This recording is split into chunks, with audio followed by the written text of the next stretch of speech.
Hello everyone, आज के इस सेशन में हम डिस्कस करने जा रहे हैं क्लास 10th केमिस्ट्री के chapter carbon and it's compounds का एक और नया टॉपिक, और वो न्यू टॉपिक है chemical properties of carbon compounds. यानी कि आज के इस लेक्चर में हम अपने प्यारे कार्बन कंपाउंड्स की कुछ बेसिक केमिकल प्रॉपर्टीज को समझने वाले हैं। प्रीवियस लेक्चर में हमने बात करी थी बच्चों नॉमेनक्लेचर टॉपिक के ऊपर। इनफैक्ट प्रीवियस 2 लेक्चर्स में हमने हमारे कार्बन कंपाउंड्स को उनके रिस्पेक्टिव नाम देना सीखे थे। तो जिन बच्चों ने अभी तक नॉमेनक्लेचर के वो दोनों लेक्चर्स नहीं लगाए हैं, बेटा प्लीज़ जा करके आप उन दोनों ही लेक्चर्स को बहुत ही केयरफुली देखो, क्योंकि नॉमेनक्लेचर एक ऐसा टॉपिक है जिसके ऊपर बोर्ड एग्जाम में सवाल बन ही जाते हैं। एनीवेज, आज के इस लेक्चर में हम क्या करेंगे, हमारे कार्बन कंपाउंड्स की कुछ बेसिक केमिकल प्रॉपर्टीज को पढ़ेंगे, और बस यही है हमारे आज के सेशन का टारगेट। होपफुली आप सबको समझ में आया होगा। तो अब एक काम करते हैं ना, अपने इसी टारगेट को अचीव करने के लिए आइए करते हैं सेशन की शुरुआत। So this is Vibhuti Khare, welcome to Adda 24/7 foundation channel. और हाँ, इस बार का टारगेट आप सभी को याद है कि नहीं, कि इस बार हम सभी को मिल करके करने हैं क्लास 10th बोर्ड एग्जाम्स में 95% पार। तो आइए बिल्कुल हम उसी की तैयारी में जो है अभी से लग जाते हैं और अपने आज के लेक्चर को भी फाइनली शुरू कर ही लेते हैं। ओके, चलो बेटा आ जाओ। अब सबसे पहले वो सारी केमिकल प्रॉपर्टीज हमारे कार्बन कंपाउंड्स की जो आज के इस लेक्चर में हमें पढ़नी है, मैं ज़रा उनके नाम एक बार यहाँ पर आपके सामने लिख देती हूँ। ठीक है, देखो सबसे पहले बेटा अपन बात करेंगे कंबशन की, फिर हम बात करेंगे ऑक्सीडेशन की, नेक्स्ट प्रॉपर्टी हम पढ़ेंगे addition reaction, and last property हम पढ़ेंगे सब्स्टिट्यूशन रिएक्शन। आई बात समझ में? ये 4 बेटा केमिकल प्रॉपर्टीज हैं हमारे कार्बन कंपाउंड्स की, जो कि आज के इस लेक्चर में हमें समझनी होंगी। कौन कौन सी हैं? Combustion, oxidation, addition reaction and substitution reaction. आज अपन स्टार्ट करते हैं बेटा कंबशन के साथ। अब ये एक ऐसा वर्ड है जो आप सभी बच्चों ने सुन रखा होगा, है ना? ऐसा कोई भी बच्चा नहीं होगा जो बोलेगा कि हे भगवान मैम, कंबशन ये जो शब्द है ये तो हम आज जिंदगी में पहली बार सुन रहे हैं। ऐसा कोई भी बच्चा नहीं होगा, है ना? क्योंकि जूनियर क्लासेस में आप सभी बच्चों ने कंबशन को ऑलरेडी पढ़ रखा है। बात बस इतनी सी है कि अब हम हो गए हैं बड़े, और जैसे जैसे हम बड़े होते जाते हैं बेसिक्स जो हैं वो भूलते जाते हैं। तो अब हालत ये है कि अगर किसी ने हमसे पूछ लिया कि भाई कंबशन का मतलब क्या होता है, उसको डिफाइन करो, या एक सब्सटेंस का कंबशन हो रहा है इसका मतलब क्या है समझाओ, तो कहीं ना कहीं हम जवाब देने में थोड़ा सा हिचकिचाएंगे, क्योंकि ऐसा है कि कंबशन का क्या मतलब होता है ये हमें तो पता है, लेकिन एक्सप्लेन कैसे करें, डिफाइन कैसे करें, तो उसमें जो है थोड़ी सी दिक्कत आ जाती है। तो एक काम करते हैं ना, आज के इस लेक्चर में कंबशन को अपन समझ ही लेते हैं और हमेशा के लिए इस प्रॉब्लम को टाटा बाय बाय बोल देते हैं। ठीक है, तो अब बेटा मेरी बात को एकदम ध्यान से सुनते जाना। एक सब्सटेंस के कंबशन का क्या मतलब होता है ये मैं आपको आज बताने वाली हूं, अभी बताने वाली हूं। इनफैक्ट जब भी हम एक सब्सटेंस को स्ट्रांगली हीट करते हैं बेटा, आई रिपीट, जब भी हम एक सब्सटेंस को स्ट्रांगली हीट करते हैं in the presence of excess of air, तो इस प्रक्रिया को, इस प्रोसेस को ही हम क्या बोलते हैं कि देखो भैया एक सब्सटेंस का कंबशन हो रहा है। एकदम आसान शब्दों में, देसी भाषा में मैं आपको समझाने की कोशिश कर रही हूं कि भैया जब एक सब्सटेंस को अपन स्ट्रांगली हीट करते हैं in the presence of excess of air, तो इसी को हम क्या बोलते हैं कि देखो हो रहा है एक सब्सटेंस का कंबशन। समझे कि नहीं समझे? अच्छा, इतना सुनने के बाद आपके दिमाग में एक सवाल आ रहा होगा कि चलो मैम ठीक है, समझ में आ गया कि एक सब्सटेंस के कंबशन का मतलब क्या है, कि आप उस सब्सटेंस को स्ट्रांगली हीट कर रहे हो। इतना तो समझ में आया, लेकिन उसके आगे का समझ में नहीं आया। क्या? कि आप एक सब्सटेंस को स्ट्रांगली हीट कर रहे हो in the presence of excess of air. Ma'am ये क्यों हुआ? हम एक्सेस ऑफ एयर की प्रेजेंस में ही क्यों एक सब्सटेंस को स्ट्रांगली हीट कर रहे हैं? मैम ये कुछ पल्ले नहीं पड़ा। तो सुनो मेरी बात बेटा, ये जो अपनी सराउंडिंग एयर होती है ना, इसमें होती है गैस, कौन सी? ऑक्सीजन। मतलब वैसे तो अपनी सराउंडिंग एयर में बहुत सारी गैसेज हैं, it is a mixture of various gases, लेकिन अभी क्योंकि हम बात कर रहे हैं कंबशन की, तो अभी हमें मतलब होगा सिर्फ और सिर्फ ऑक्सीजन गैस से। तो मैं आपसे ये बोल रही थी कि ये जो अपनी सराउंडिंग एयर होती है ना बेटा, इसमें होती है ऑक्सीजन गैस, जो कि ये क्लास 8 की साइंस में आपने पढ़ा होगा कि ये जो ऑक्सीजन गैस होती है ना, ये होती है कंबशन का सपोर्टर। पढ़ा है कि नहीं पढ़ा? कुछ याद आ रहा है? Black and white flashback? हाँ मैम, क्लास 8 की साइंस में हमने पढ़ा था ये स्टेटमेंट, हमको अब कुछ याद आ रहा है क्योंकि आप बोल रहे हो ना, तो अब हमको याद आ रहा है कि हाँ, ऑक्सीजन क्या है? ऑक्सीजन एक ऐसी गैस है जो कि सपोर्टर होती है किसकी? कंबशन की। कि अगर एक सब्सटेंस का, बेटा मेरी बात को समझना, अगर एक सब्सटेंस का कंबशन हो रहा होगा ना, तो ऑक्सीजन जाकर के उसको सपोर्ट करेगी कि हाँ हाँ बढ़िया बढ़िया, बहुत बढ़िया कंबशन, बहुत बढ़िया, ऐसे ही होते रहो, ऐसे ही होते रहो, जाके प्रमोट करेगी, सपोर्ट करेगी, एनकरेज करेगी कि हाँ आग लगे लगे लगे और लगे और लगे। भाई कंबशन का मतलब क्या हो रहा है? भाई मैंने बोला कि एक सब्सटेंस का कंबशन हो रहा है, एक सब्सटेंस का कंबशन हो रहा है, इसका मतलब वो सब्सटेंस जल रहा है बेटा, उसमें आग लगी पड़ी है, ऊपर से आ रही है ऑक्सीजन, सराउंडिंग एयर से आ रही है कौन? ऑक्सीजन, और वो बोल रही है कि हाँ हाँ हाँ होते रहो, बहुत अच्छा दिख रहा है, होते रहो। तो बेटा ये जो अपनी ऑक्सीजन गैस है ना, ये कुछ इस तरीके से आकर के जो है एक सब्सटेंस के कंबशन को, उसकी बर्निंग को सपोर्ट करती है। जैसे कि मान लो यहां पर एक सब्सटेंस जल रहा है, ठीक है, मान लो कि यहां पर एक सब्सटेंस का बेटा कंबशन हो रहा है, अरे ये जल रहा है यार, इसमें आग लगी हुई है, अब हमें इस आग को बुझाना है, तो अपन क्या करते हैं? वो फायर एक्सटिंग्विशर का इस्तेमाल करते हैं कि नहीं करते हैं? क्यों करते हैं? क्योंकि बेटा यहां से आती है एक गैस, इससे आती है एक गैस, कौन सी गैस? Carbon dioxide gas. और ये गैस पता है क्या करेगी? आ करके इस जलते हुए सब्सटेंस के अराउंड एक ब्लैंकेट बना देगी। मैंने क्या बोला कि यहां पर ये सब्सटेंस जल रहा है, इसका कंबशन हो रहा है बेटा, इट इज बर्निंग, आग लगी हुई है इसमें। अब आग को बुझाना है, क्या करेंगे? हम इस्तेमाल करेंगे फायर एक्सटिंग्विशर का। क्यों? क्योंकि यहां से निकलेगी कार्बन डाइऑक्साइड गैस, और ये गैस क्या करेगी? आ करके जलते हुए सब्सटेंस के, आप बोल सकते हो कि आसपास या उसके ऊपर एक ब्लैंकेट जैसा बना देगी। ये देखो, ये आई कार्बन डाइऑक्साइड गैस और इसने क्या करा? एक ब्लैंकेट बना दिया अराउंड दिस जलता हुआ सब्सटेंस।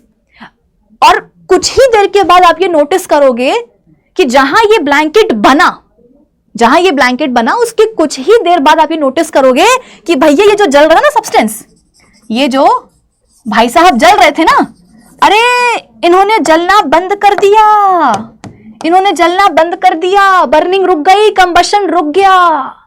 आप बोलोगे कि मैम ऐसे कैसे कंबशन रुक गया, ऐसे कैसे इसने जलना बंद कर दिया? अभी तो मस्त आग की लपटें उठ रही थी, अब कैसे जो है ना इसने जलना बंद कर दिया? बेटा ये जो आकर के ब्लैंकेट बना ना कार्बन डाइऑक्साइड गैस का, इस ब्लैंकेट की वजह से ही कंबशन की प्रोसेस रुकी है। आप बोलोगे कि मैम इसने क्या कर दिया आकर के? अरे इसने करा कुछ नहीं है बेटा, मतलब करा कुछ नहीं है, बहुत कुछ कर दिया इसने। क्या बहुत कुछ कर दिया? अरे इसने आकर के, इस ब्लैंकेट ने आकर के, ये जो ऑक्सीजन की सप्लाई आ रही थी ना जलते हुए सब्सटेंस के पास सराउंडिंग एयर से, ये जो ऑक्सीजन की सप्लाई आ रही थी ना जलते हुए सब्सटेंस के पास सराउंडिंग एयर से, अरे उस सप्लाई को इसने काट दिया। देखो ना ये ब्लैंकेट बना कि नहीं बना? भाई जब तक कि, जैसे कि मान लो जब तक कि ये ब्लैंकेट नहीं बना था तो ऑक्सीजन क्या कर रही थी? ऑक्सीजन जो है मस्त जा रही थी इस जलते हुए सब्सटेंस के पास और इसके कंबशन को सपोर्ट कर रही थी कि हाँ हाँ लगे लगे आग, मजा आ रही है।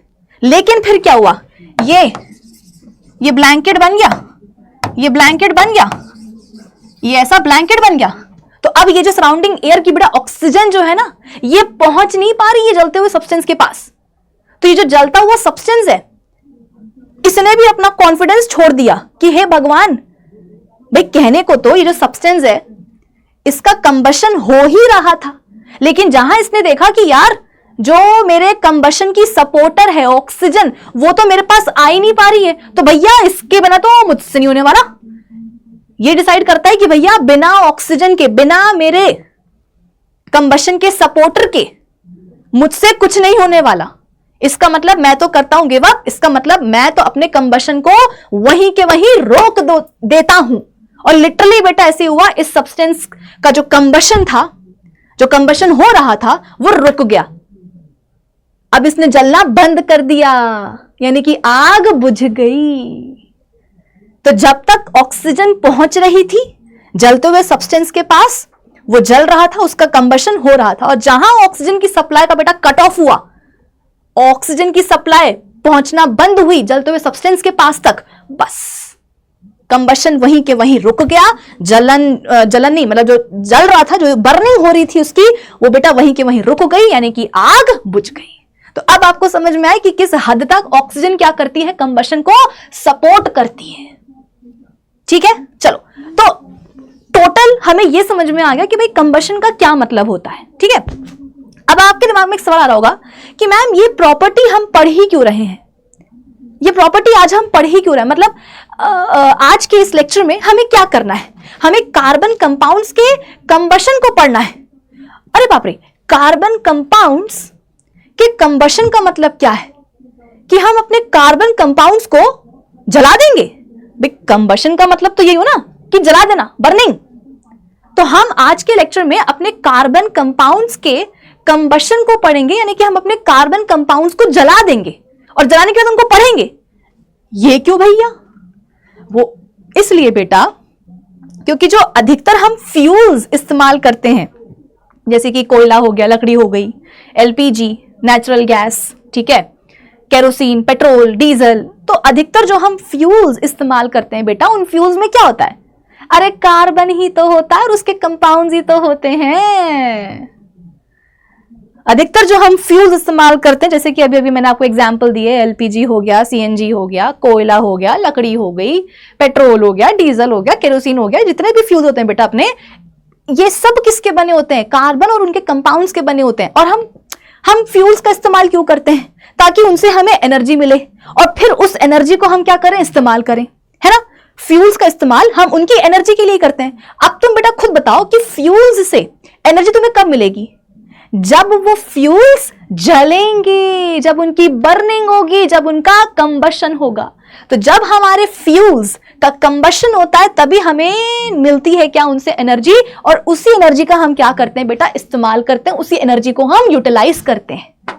यानी कि फ्यूल्स का कंबशन होना है, फ्यूल्स में होता है कार्बन और उनके कंपाउंड्स। तो इसका मतलब क्या कि अगर कोई फ्यूल का कंबशन हो रहा है, इसका मतलब अगर कोई फ्यूल का कंबशन हो रहा है, इसका क्या मतलब है कि उसमें जो कार्बन कंपाउंड्स हैं वो जल रहे हैं, उनका कंबशन हो रहा है। तो इसलिए बेटा आज के इस लेक्चर में हमें हमारे कार्बन कंपाउंड्स के कंबशन को पढ़ना होगा, समझना होगा। ठीक है, चलो, तो एक बात आपको हमेशा ध्यान रखनी है, एक बात आपको हमेशा ध्यान रखनी है कि क्या? जब भी कार्बन का कंबशन होता है, कंबशन का मतलब अब समझ में आ रहा है कि नहीं आ रहा बेटा? कि अपन एक सब्सटेंस को स्ट्रांगली हीट कर रहे हैं, उसको गर्म कर रहे हैं, एक्सेस ऑफ ऑक्सीजन की प्रेजेंस में। अब अपन स्पेसिफिकली बोल सकते हैं कि भाई एयर में क्या है? ऑक्सीजन है। तो जब हम किसी सब्सटेंस को स्ट्रांगली हीट करते हैं in the presence of excess of oxygen, तो वो कहलाता है क्या? उस सब्सटेंस का कंबशन। तो जब बेटा हम कार्बन का कंबशन कराते हैं तो होता क्या है? जब कार्बन का अपन कंबशन करवाते हैं तो होता है क्या? अपन कार्बन को गर्म करते हैं in the presence of excess of oxygen, यानी कि वहां पर कार्बन और ऑक्सीजन की रिएक्शन हो रही होती है। क्या हो रहा होता है बेटा? बोलो मेरे साथ कि कार्बन के कंबशन का मतलब क्या है? कि कार्बन की रिएक्शन हो रही होती है ऑक्सीजन के साथ। और जब कार्बन और ऑक्सीजन की रिएक्शन होती है तो क्या बनता है? कार्बन डाइऑक्साइड तो बनेगा, वो तो सबको पता है, लेकिन साथ में निकलती है ढेर सारी हीट एंड लाइट, जिसके लिए सब कुछ चल रहा है। कि कार्बन का कंबशन यानी कि कार्बन की रिएक्शन हो रही है ऑक्सीजन के साथ में, क्या बनेगा? Carbon dioxide, along with the evolution of ढेर सारी हीट एंड लाइट। ठीक है, ये चीज आपको हमेशा अपने दिमाग में बेटा याद रखनी है, हमेशा। कि अगर आपसे कोई पूछ ले कि बताओ कार्बन के कंबशन से क्या बनता है, तो आप क्या बोलोगे? Carbon dioxide along with the evolution of ढेर सारी हीट एंड लाइट। ठीक है, अब यहां पर बेटा कुछ और भी कार्बन कंपाउंड्स हैं, यहां पर कुछ और भी कार्बन कंपाउंड्स हैं, उनके भी कंबशन को अपन देख लेते हैं। आ जाओ, सबसे पहले हमारे पास क्या है बेटा? मीथेन है। मीथेन कहां पाई जाती है? नेचुरल गैस में पाई जाती है। ठीक है, करवाते हैं अपन क्या? उसका कंबशन। देखो क्या बना? कार्बन डाइऑक्साइड बना, कार्बन प्लस ऑक्सीजन, आंख बंद करके लिख देना क्या? Carbon dioxide. तो देखो कार्बन डाइऑक्साइड बनी कि नहीं बनी, बिल्कुल बनी। आप बोलोगे कि मैम यहां पर तो पानी भी बन गया, बेटा बनेगा ना, क्योंकि आप क्या ले रहे हो, आप सिर्फ कार्बन नहीं ले रहे हो, आप कार्बन का कंपाउंड ले रहे हो जिसमें कि हाइड्रोजन भी है, तो ऑक्सीजन के साथ में मिलकर क्या होगा, वो पानी बना लेगा, along with the evolution of heat and light. ठीक है, नेक्स्ट ब्यूटेन्स। ब्यूटेन्स है बेटा, ये कहां पर जाता है, तुम्हारी एलपीजी, वो जो घर में था ना एलपीजी गैस सिलेंडर, वो बेटा सिलेंडर में क्या होता है, एलपीजी यानी कि लिक्विफाइड पेट्रोलियम गैस भरी होती है। तो जब तुम्हारी मम्मी खाना बनाती है ना, उसी गैस का इस्तेमाल करती है, एलपीजी का इस्तेमाल करती है। भाई क्या होता है, ऐसे सिलेंडर लगा होता है तुम्हारे घर में, है ना, ऐसा मस्त सा ऐसे सिलेंडर लगा होता है, ठीक है, यहां पर रेगुलेटर लगा होता है, ठीक है, और एक पाइप निकला होता है जो तुम्हारे गैस स्टोव से जो है जुड़ा रहता है। गैस स्टोव में से 2 बर्नर लगे होते हैं, है ना, 2 या 3 या 4 जितने भी बर्नर लगे हुए हो, कुछ इस तरह का सेटअप होता है पूरा, है ना। तो देखो ये सिलेंडर में बेटा भरी होती है क्या, एलपीजी यानी कि लिक्विफाइड पेट्रोलियम गैस। जैसे ही तुमने रेगुलेटर लगाया, रेगुलेटर का नॉब तुमने क्या करा बेटा, खोला, प्रेशर जो है रिलीज हुआ, और ये जो गैस है ये इस पाइप के रास्ते से कहां पहुंच जाती है, तुम्हारे गैस के चूल्हे तक, गैस स्टोव तक पहुंच जाती है। ठीक है ना, पाइप के रास्ते क्या होता है, ये गैस ऊपर उठती है सिलेंडर से, कहां जाती है बेटा, गैस स्टोव तक आ जाती है। और गैस स्टोव में जो बर्नर लगे होते हैं, ठीक है ना, जो बर्नर लगे होते हैं, देखो बर्नर कुछ ऐसे दिखते हैं ना, कहां गए, ये देखो, ये है ना, ये होते हैं बर्नर। तो इनके पास क्या होता है बेटा, ये जो आपको बर्नर में जो आपको होल दिख रहे हैं ये वाले, ठीक है ना, इन होल से क्या, मतलब जो एलपीजी है, मतलब जो गैस है ना, जो एलपीजी है, वो सिलेंडर से क्या हुआ, वो सिलेंडर से ऐसे बाहर निकली, पाइप के थ्रू कहां आ गई, गैस स्टोव तक आ गई। गैस स्टोव में जो बर्नर लगे हुए थे बेटा यहां तक आ गई, और फिर यहां से आने पर क्या हो रहा है, यहां से आने पर बेटा ये जो छोटे छोटे होल्स बने हुए हैं, इनसे वो बाहर भी निकलने लग जाती है, गैस जो है इनसे बाहर भी निकलने लग जाती है। फिर क्या होता है, फिर अपन लेते हैं लाइटर, ठीक है, अपन लेते हैं लाइटर, उस लाइटर को अपन टिक टिक करते हैं, तो अपन करते क्या है, जो गैस यहां से निकल रही है ना बेटा, उसको अपन इग्निशन दे देते हैं। लाइटर्स यूज करके अपन क्या करते हैं कि यहां से जो होल से जो गैस निकल रही है बाहर, एलपीजी, उसको अपन इग्निशन दे देते हैं, और जहां इग्निशन दिया बेटा वो गैस जलने लग जाती है, उसका कंबशन शुरू हो जाता है, और आपको ऐसी ब्लू फ्लेम दिखना शुरू हो जाती है। ठीक है ना, अपन बोलते हैं कि देखो गैस जल गई, लिटरली बेटा गैस जलती है, अपन ने उसको लाइटर से क्या करा, इग्निशन दिया है, बस वो जलना शुरू कर देगी। आई बात समझ में, चलो। हाँ, तो वो जो एलपीजी होती है बेटा उसमें क्या होते हैं, ब्यूटेन्स होते हैं। तो जब वो एलपीजी जलती है तो क्या बनेगा, देखो कार्बन डाइऑक्साइड बनेगा।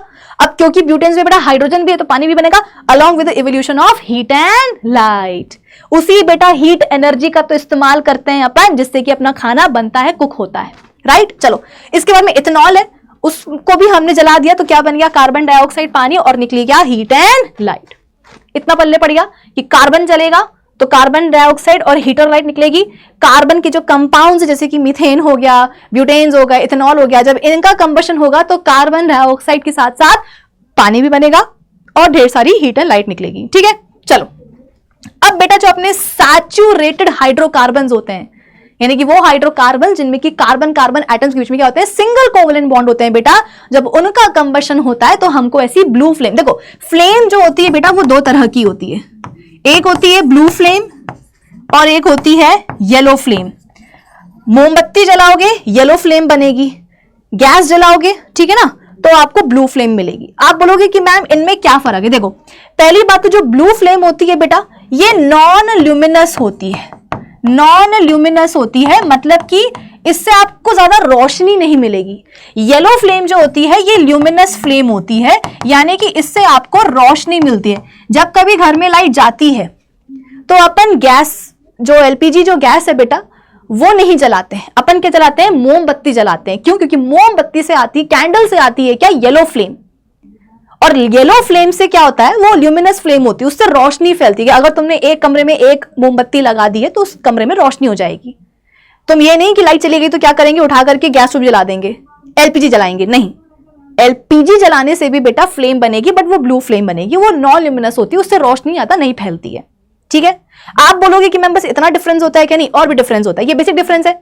अब सवाल ये उठता है कि मैम ब्लू फ्लेम और येलो फ्लेम बन ही क्यों रही है अलग अलग, क्योंकि देखो जैसे कि जो कैंडल है, आपने पढ़ा होगा कैंडल जलती क्यों है, क्योंकि उसमें भी आप बोल सकते हो कि कैंडल का फ्यूल क्या होता है, कैंडल का फ्यूल होता है उसका वैक्स। ठीक है, कैंडल का फ्यूल होता है वैक्स। तो जब वैक्स जलता है, वैक्स में बेटा क्या होता है, वही कार्बन कंपाउंड्स होते हैं, ठीक है।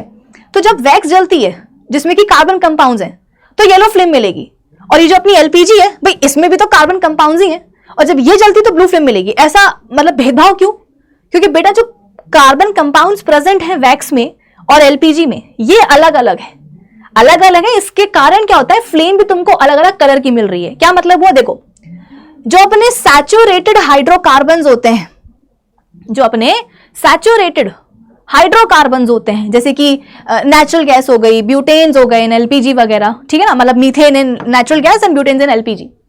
तो जो अपने सैचुरेटेड हाइड्रोकार्बन्स होते हैं मुन्नो, ये जलते हैं ब्लू फ्लेम के साथ। इनकी आप बोलोगे कि टेंडेंसी होती है, जो अपने सैचुरेटेड हाइड्रोकार्बन्स होते हैं जब इनका कंबशन होता है तो हमें ब्लू फ्लेम मिलती है। वहीं जो अनसैचुरेटेड हाइड्रोकार्बन्स होते हैं, मतलब कि वो कार्बन कंपाउंड्स जिनमें कि कार्बन कार्बन एटम के बीच में डबल बॉन्ड है या ट्रिपल बॉन्ड है, जब वो जलते हैं तो येलो फ्लेम मिलती है। ठीक है, तो ये बेसिक डिफरेंस है बेटा। Saturated hydrocarbons such as methane in natural gas, butanes in LPG, and other saturated compounds such as ethanol burn in excess of air या oxygen with blue flame. Blue flame ज्यादा light produce नहीं करती, इसका मतलब क्या है, वो non luminous होती है।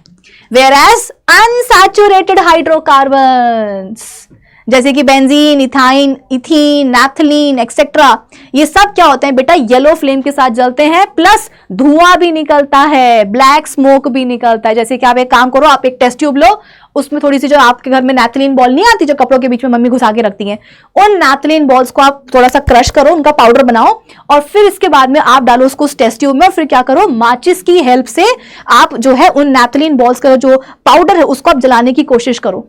नैफ्थलीन बॉल्स का बेटा वो जो पाउडर है ना वो जलने लगेगा, और जब वो जलेगा तो आपको ये येलो फ्लेम मिलेगी, येलो फ्लेम मिलेगी। यहां से आपको काला काला धुआं भी जो है बेटा, काला काला यहां पर आपको धुआं भी जो है बनता हुआ दिखेगा। और उसके अलावा उसके बाद में टेस्ट ट्यूब की जो वॉल्स हैं, टेस्ट ट्यूब की जो वॉल्स हैं, यहां पर आपको कुछ ब्लैक डिपॉजिट देखने को मिलेगा। ऐसा लगेगा कुछ काला काला सा कचरा आकर के जो ना चिपक गया है टेस्ट ट्यूब की वॉल्स पर, उसको अपन बोलते हैं बेटा सूटी डिपॉजिट। क्या बोलते हैं? सूटी डिपॉजिट। ध्यान रखिएगा, जो सैचुरेटेड हाइड्रोकार्बन्स हैं दे बर्न विद ब्लू फ्लेम, और जो अपने अनसैचुरेटेड हाइड्रोकार्बन्स हैं जिनमें डबल ट्रिपल बॉन्ड है कार्बन कार्बन एटम्स के बीच में, वो जलते हैं येलो फ्लेम के साथ अलोंग विद ब्लैक स्मोक, काला धुआं निकलेगा, और पीछे छूट जाता है क्या, एक सूटी डिपॉजिट। काला काला जो देखो यहां पर आपको लगेगा कि हाँ टेस्ट ट्यूब की दीवार में क्या हुआ, कुछ काला काला सा कचरा सा चिपक गया है। वो क्या है बेटा? वो सूटी डिपॉजिट है। वो सूटी डिपॉजिट एक्चुअली है क्या? वो अनबर्न्ड कार्बन है produce due to incomplete combustion. अब ये क्या हुआ, कुछ पल्ले नहीं पड़ा, देखो मैं समझाती हूं। जैसे कि मान लो कि आप एक अनसैचुरेटेड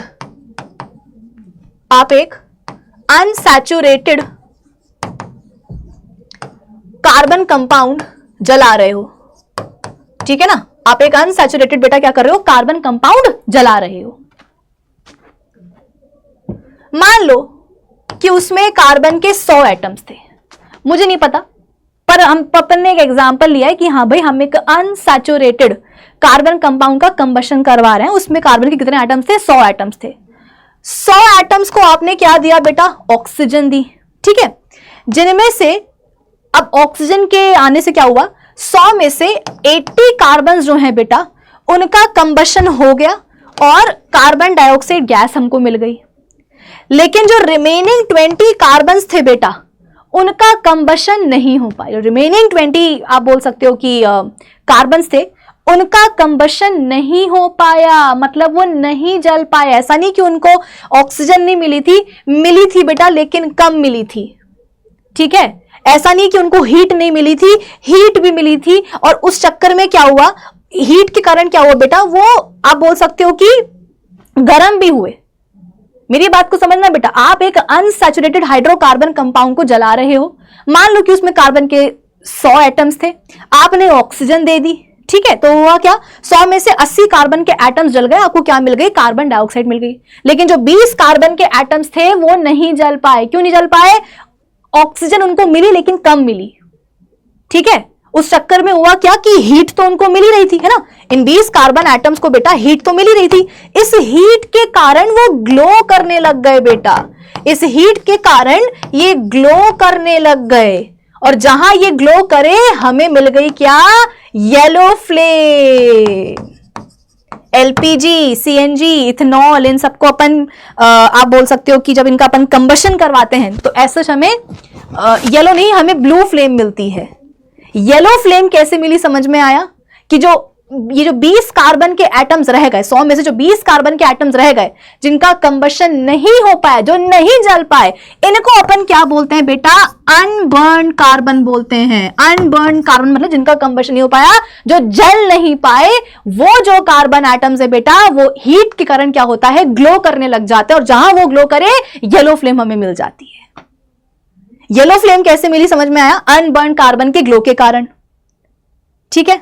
और ये जो अनबर्न कार्बन एटम्स है बेटा, ये जो अनबर्न कार्बन है, यही टेस्ट ट्यूब की दीवार पर क्या होता है बेटा, आकर के इकट्ठा हो जाता है, और इसी डिपॉजिट को अपन बोलते हैं क्या, सूटी डिपॉजिट, ठीक है। सो अनबर्न्ड या अनसैचुरेटेड हाइड्रोकार्बन्स येलो फ्लेम के साथ जलते हैं with black smoke. Sooty deposit is actually due to unburned carbon produced due to incomplete combustion. आप बोलोगे कि मैम इनकम्प्लीट कंबशन क्यों बोल रहे हैं, क्योंकि मैंने आपको क्या समझाया कि ऐसा नहीं है कि ऑक्सीजन नहीं आ रही थी लेकिन कम आ रही थी। तो 100 में से 80 कार्बन जो है वो तो जल गए, 20 नहीं जल पाए पूरे, वो गर्म होकर के ग्लो करने लग गए, येलो फ्लेम मिल गई। तो इसको अपन बोलेंगे बेटा इनकम्प्लीट कंबशन की, ऑक्सीजन की वहां पर कमी थी। So there are two types of flame, blue and yellow. When fuels are burned, the type of flame produced depends upon the amount of air available for burning. कितनी जो है ना एयर अवेलेबल है उसके ऊपर डिपेंड करेगा।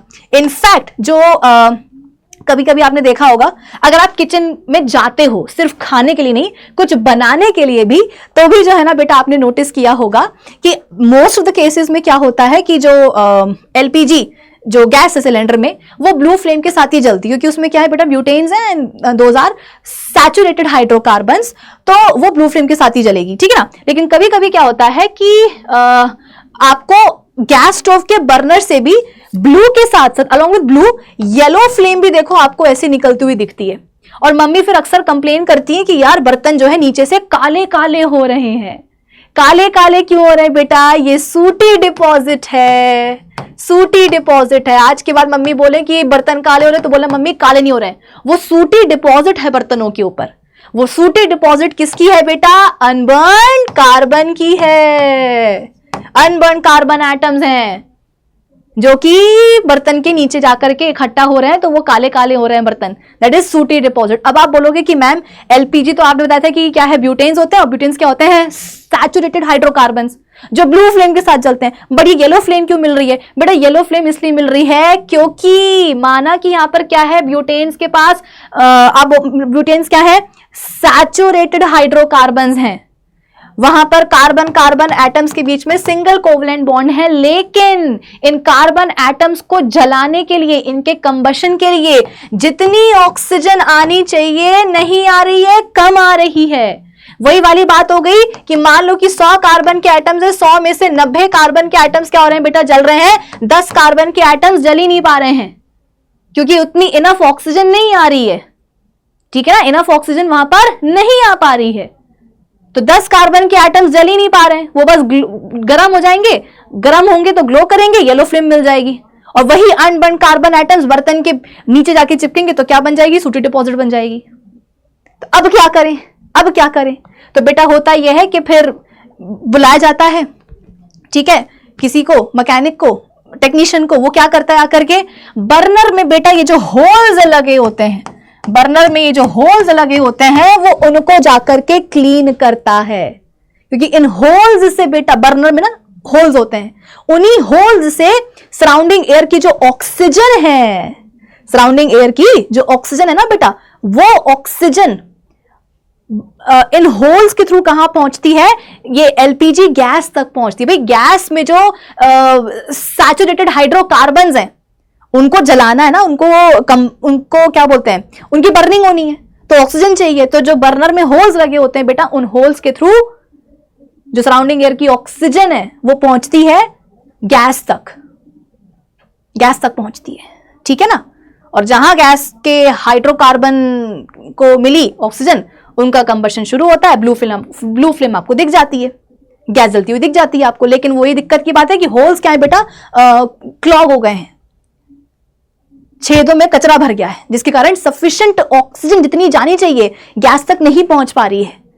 तो 100 में से 90 तो कार्बन के एटम जल गए, 10 नहीं जल पा रहे हैं, तो येलो फ्लेम दिख रही है। तो होता यह है कि जो बर्नर की जो छेद होते हैं उनको साफ करते हैं ताकि सफिशिएंट ऑक्सीजन जो है वो पहुंचे, ठीक है।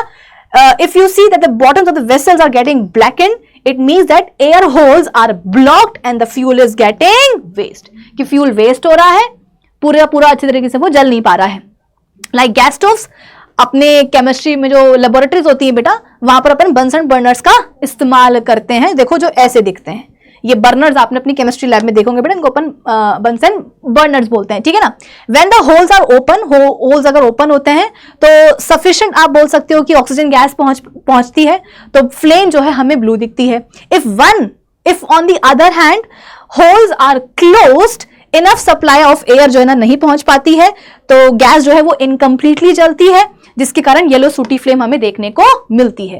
एंड इवन सैचुरेटेड हाइड्रोकार्बन्स भी सूटी फ्लेम के साथ जलते हैं अगर वहां पर क्या हो रहा हो, इनकम्प्लीट कंबशन हो रहा हो। तो यानी कि अगर एयर या ऑक्सीजन की सप्लाई लिमिटेड हो बेटा, तो जो अपने सैचुरेटेड हाइड्रोकार्बन्स हैं वो भी येलो फ्लेम के साथ जलना शुरू कर देते हैं। If the amount of air या oxygen is insufficient, the fuels burn incompletely producing a yellow flame. जैसे कि कैंडल में होता है, कैंडल में आप बोलोगे कि मैम देखो जैसे कि ये कैंडल है, ठीक है, इसकी वैक्स है, ये इसकी विक थी, विक मतलब बत्ती जो कि जलती है, ठीक है ना, ये इसकी विक थी और इसको आपने क्या करा बेटा, इसको आपने ऐसे जला दिया, विक को, इसकी बत्ती को आपने जला दिया, ठीक है।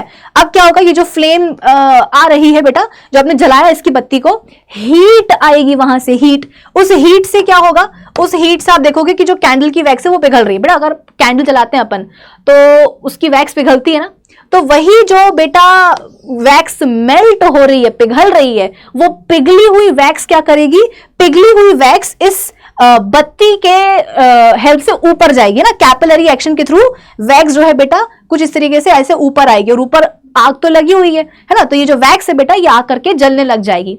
अब वैक्स में क्या है बेटा, वैक्स में आप बोल सकते हो कि कार्बन कंपाउंड्स हैं, वैक्स में क्या है, कार्बन कंपाउंड्स हैं और सैचुरेटेड वाले हैं, ठीक है। लेकिन फिर भी हमें येलो फ्लेम दिख रही है, क्यों मिल रही है बेटा, क्योंकि हुआ क्या, जो पिघली हुई वैक्स कैपिलरी एक्शन के थ्रू विक के ऊपर चढ़ी, ठीक है, और यहां पर आकर के क्या हुआ, वो वैक्स जलने लग गई, वो वैक्स जलने लग गई बेटा, उसके अंदर के जो कार्बन कंपाउंड्स थे वो जलने लग गए। लेकिन उन जलते हुए कार्बन कंपाउंड्स के, या उन जलते हुए आप बोल सकते हो कि कार्बन एटम्स के पास सराउंडिंग एयर की जो ऑक्सीजन है बेटा वो ठीक से मिक्स नहीं हो पा रही। आप बोलोगे कि मैम यहां पर जो वैक्स है उसमें जो हाइड्रोकार्बन, जो भी मतलब कार्बन कंपाउंड, जो भी कार्बन एटम्स हैं, उन कार्बन एटम्स को तो सराउंडिंग एयर की इतनी सारी ऑक्सीजन मिल सकती है, फिर भी उनका इनकम्प्लीट कंबशन क्यों हो रहा है, क्योंकि बेटा सराउंडिंग एयर की जो ऑक्सीजन है ना वो वैक्स के अंदर जो कार्बन एटम्स हैं उनके साथ अच्छे से मिक्स नहीं हो पा रही है। तो कुछ कार्बन एटम्स को सफिशिएंट ऑक्सीजन मिल रही है, कुछ को नहीं मिल रही है। जिनको नहीं मिल रही है उनको अपन क्या बोलेंगे भैया, अनबर्न कार्बन एटम्स बोलेंगे। जो गर्म होकर के ग्लो करेंगे तो हमें क्या मिल जाएगी, यहां पर बेटा येलो फ्लेम मिल जाएगी, समझे। तो वैक्स फ्यूल होती है कैंडल की, उसमें होते हैं कार्बन कंपाउंड्स, ठीक है। सराउंडिंग एयर की जो ऑक्सीजन होती है वो वैक्स के कार्बन एटम्स के साथ में अच्छे से मिक्स नहीं हो पाती, जिसके कारण वही है इनकम्प्लीट कंबशन होता है, हमें येलो फ्लेम मिलती है। The yellow colour of the flame is caused by the glow of unburn hot carbon particles produced due to incomplete combustion of fuel. This yellow colour produces light and help, इसको हम क्या बोलते हैं, luminous बोलते हैं, ठीक है।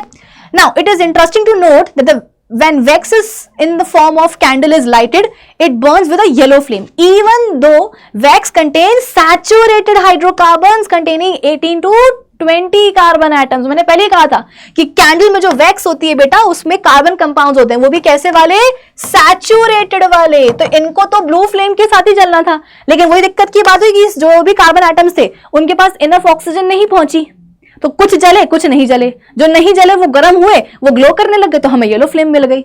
So when a candle is lighted the wax melts rises up the wick and gets converted into vapours, कि वैक्स जब मेल्ट होती है तो वो विक यानी कि बत्ती के थ्रू ऐसे ऊपर आती है और ऊपर आकर के, क्योंकि यहां पर जली रही होती है आग, तो उससे गर्म होकर के वेपर्स में कन्वर्ट हो जाती है।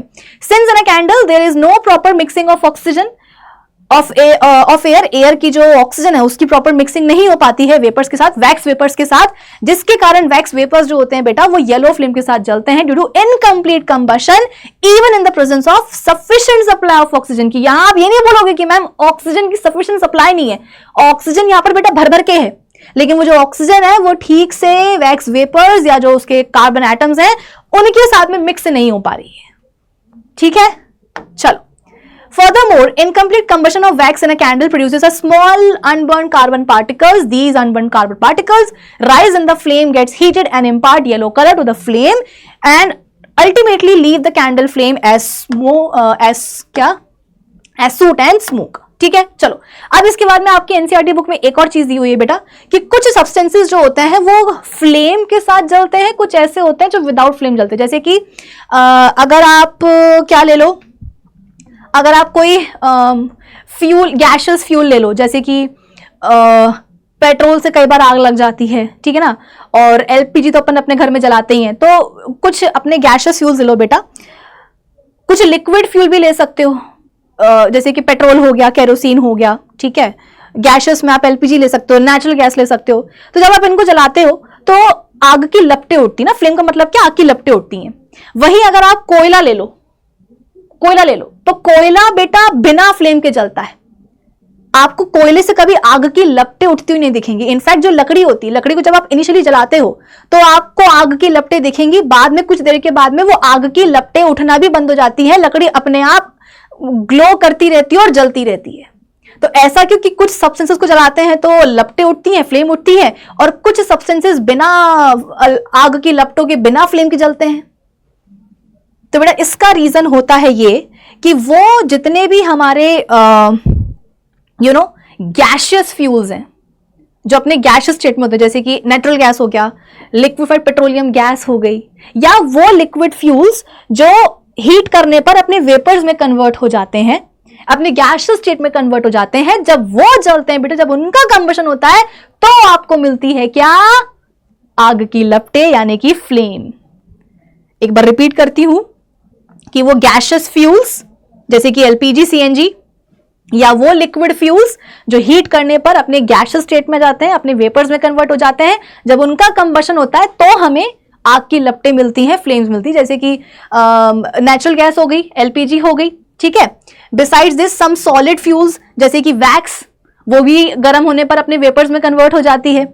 लिक्विड फ्यूल्स जैसे कि केरोसिन, पेट्रोल, ये सब बेटा जलने पर क्या होते हैं, फ्लेम निकालते हैं, क्योंकि ये इजीली अपने वेपर्स में कन्वर्ट हो जाते हैं। तो सारे के सारे आप बोल सकते हो कि गैशियस फ्यूल्स, सॉलिड में आप बोल सकते हो कि वैक्स, लिक्विड फ्यूल में आप बोल सकते हो कि केरोसिन हो गया, पेट्रोल हो गया, डीजल हो गया, इन सबको जब अपन हीट करते हैं तो ये अपने वेपर्स में कन्वर्ट होते हैं, और फिर जब इनके वेपर्स का कंबशन होता है तो हमें आग की लपटें देखने को मिलती हैं। In a nutshell, we can say that all those fuels which are gaseous or can be converted into their vapors, जब वो जलते हैं तो हमें फ्लेम मिलती है। कोयला जो होता है, जैसे कि मैंने आपको बताया बेटा, कोयला गर्म करने पर अपनी वेपर्स में कन्वर्ट नहीं होता है, तो जब वो जलेगा तो हमें फ्लेम नहीं मिलेगी, वो रेड हॉट हो जाएगा, एकदम गर्मा गर्म हो जाएगा, वो ग्लो करने लग जाएगा, पर उसकी आग की लपटें हमें नहीं मिलेंगी। तो चारकोल हो गया, कोयला हो गया, ये सॉलिड होते हैं, ये अपनी वेपर्स में कन्वर्ट नहीं करते हैं ऑन हीटिंग।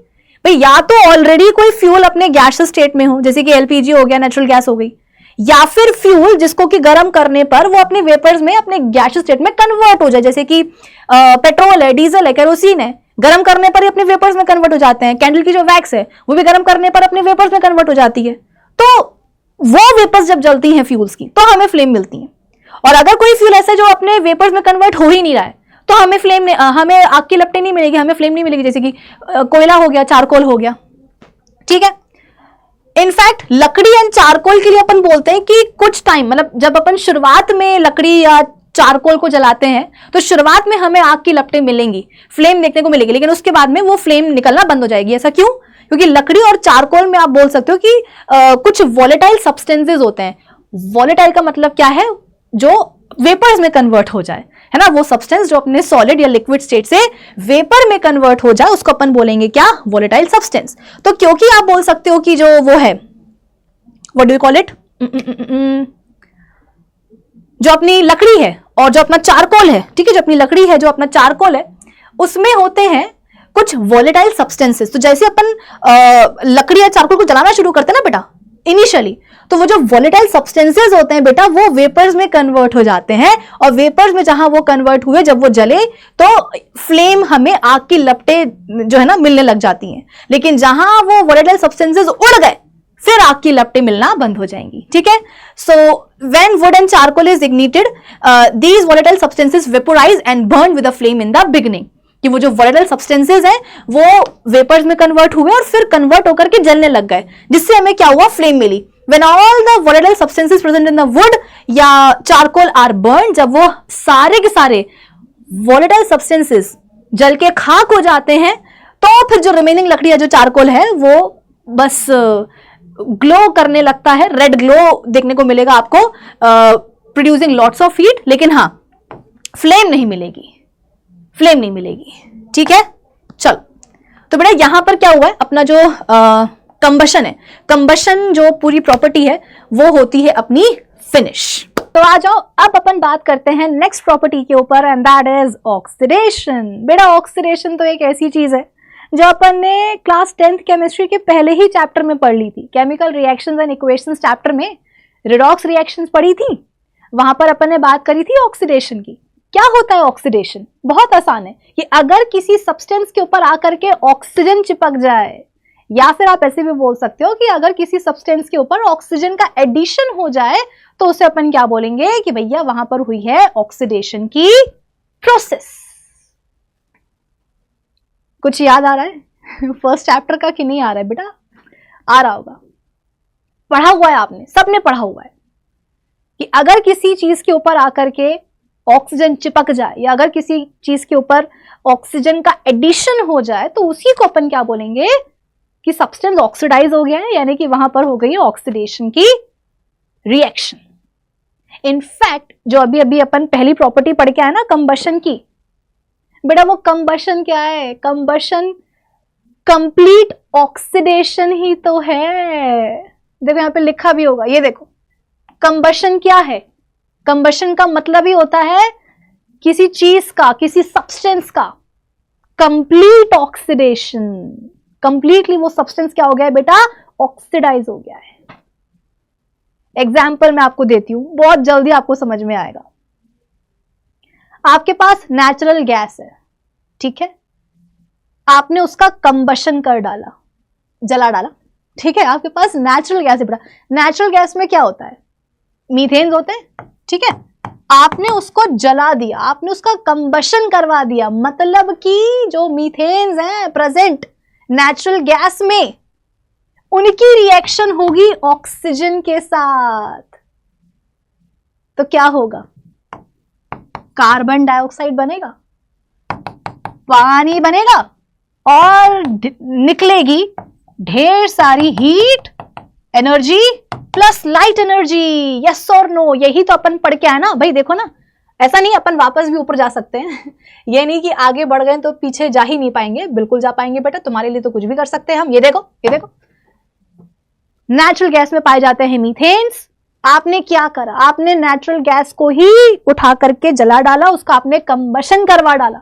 तो कंबशन में बेटा अगर मैं बोल रही हूं कि नेचुरल गैस का कंबशन हो रहा है, इसका मतलब क्या है कि उस गैस में जो मीथेन्स हैं उनकी रिएक्शन हो रही है ऑक्सीजन के साथ। अरे रिएक्शन क्या बेटा, ऑक्सीजन आकर के चिपक रही है मीथेन के ऊपर, एडिशन हो रहा है ऑक्सीजन का किसके ऊपर, मीथेन के ऊपर। तो क्या होगा, देखो कार्बन डाइऑक्साइड बनेगी, पानी बनेगा और निकलेगी ढेर सारी हीट एंड लाइट। ब्यूटेन्स हैं आपके पास जो कि एलपीजी में पाए जाते हैं, जला डाला आपने, अरे एलपीजी भी जला डाली, कंबशन हो गया। कंबशन में हुआ क्या, जो ब्यूटेन्स हैं उनके ऊपर आकर के चिपक गई कौन, ऑक्सीजन। क्या बना, पानी, कार्बन डाइऑक्साइड, और निकली ढेर सारी हीट एंड लाइट। इथेनॉल जला दिया, क्या बना? पानी, कार्बन डाइऑक्साइड और निकली ढेर सारी हीट एंड लाइट एनर्जी। तो बेटा कहने का मतलब क्या है कि कंबशन खुद क्या है? किसी सब्सटेंस का कंप्लीट ऑक्सीडेशन। और ऑक्सीडेशन का मतलब क्या है? कि किसी सब्सटेंस के ऊपर आकर के ऑक्सीजन जब चिपक जाती है या किसी सब्सटेंस के ऊपर यदि ऑक्सीजन का एडिशन हो जाता है तो उसको अपन क्या बोलते हैं कि हाँ भैया क्या हो गई? ऑक्सीडेशन की प्रोसेस हो गई। ठीक है, लेकिन हाँ यहां पर ना बेटा अपन पार्शियल ऑक्सीडेशन भी पढ़ते हैं। अब आप बोलोगे कि मैम इसका क्या मतलब हुआ? देखो, पार्शियल ऑक्सीडेशन का मतलब यह है कि धीरे धीरे करके आकर के क्या हो रहा है कि ऑक्सीजन चिपक रही है। अभी तक जो अपन ने कंबशन में देखा, अभी तक जो अपन ने बेटा कंबशन में देखा वो क्या देखा? कंप्लीट ऑक्सीडेशन, कि ढेर सारी ऑक्सीजन आई, किसी सब्सटेंस के ऊपर आकर के चिपकी और क्या बन गया? पानी बन गया, कार्बन डाइऑक्साइड गैस बन गई, निकल गई हीट, निकल गई लाइट। अभी तक अपन ने ये देखा। अब क्या देखेंगे अपन बेटा? पार्शियल ऑक्सीडेशन देखेंगे। बहुत ध्यान से सुनना बेटा। अब अपन देखेंगे पार्शियल ऑक्सीडेशन, जिसमें कि आपको थोड़ा बहुत तो बेटा नाम से ही समझ में आ रहा होगा कि पार्शियल ऑक्सीडेशन का मतलब क्या है, कि धीरे धीरे करके ऑक्सीजन आ रही है जिसके कारण सब्सटेंस जो है वो कंप्लीटली ऑक्सीडाइज नहीं हो रहा है। ये तुम्हें कुछ पल्ले पड़ रहा है बेटा कि नहीं पड़ रहा है?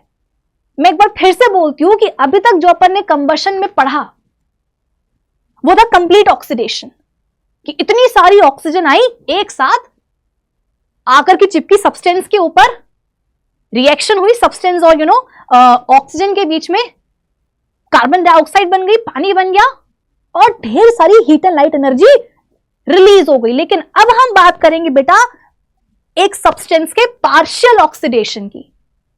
पार्शियल ऑक्सीडेशन का मतलब क्या है? कि ऐसा नहीं कि ऑक्सीजन नहीं आ रही है, आ रही है। सब्सटेंस के पास बेटा ऑक्सीजन आ रही है, एडिशन हो रहा है ऑक्सीजन का सब्सटेंस के ऊपर, लेकिन जितनी हम एक्सपेक्ट कर रहे थे कि ऑक्सीजन आएगी उतनी नहीं आ रही है, थोड़ी थोड़ी आ रही है, धीरे धीरे करके आ रही है। तो उससे स्टेप बाय स्टेप क्या प्रोडक्ट बन रहे हैं हमें यह देखना होगा। हो सकता है कि अभी तुमको चीजें समझ में ना आ रही हैं, एग्जाम्पल देती हूं, समझ में आएंगी। ठीक है, आ जाओ। सबसे पहले अपन ये रीड कर लेते हैं एक बार। ठीक है, addition of oxygen to any substance is called oxidation and the substances which are capable of adding oxygen to the other substance. जैसे कि मान लो कि मैं एक सब्सटेंस हूं, ठीक है, मेरे सामने दूसरा सब्सटेंस है, मैं इतनी क्षमता रखती हूं कि अपनी ऑक्सीजन निकाल करके मैं उस पर चिपका दूं। मेरी बात को बेटा समझना, यहां पर अपन बात कर रहे हैं फिलहाल एक ऑक्सीडाइजिंग एजेंट की, कि मान लो कि मैं एक सब्सटेंस हूं, मेरे सामने दूसरा सब्सटेंस है, लेकिन मैं इतनी क्षमता रखती हूं कि मैं अपनी ऑक्सीजन निकाल करके उसको चिपका सकती हूं। तो मैंने क्या करा? अपनी ऑक्सीजन निकाली और दूसरे सब्सटेंस के ऊपर जाकर के मैंने चिपका दी।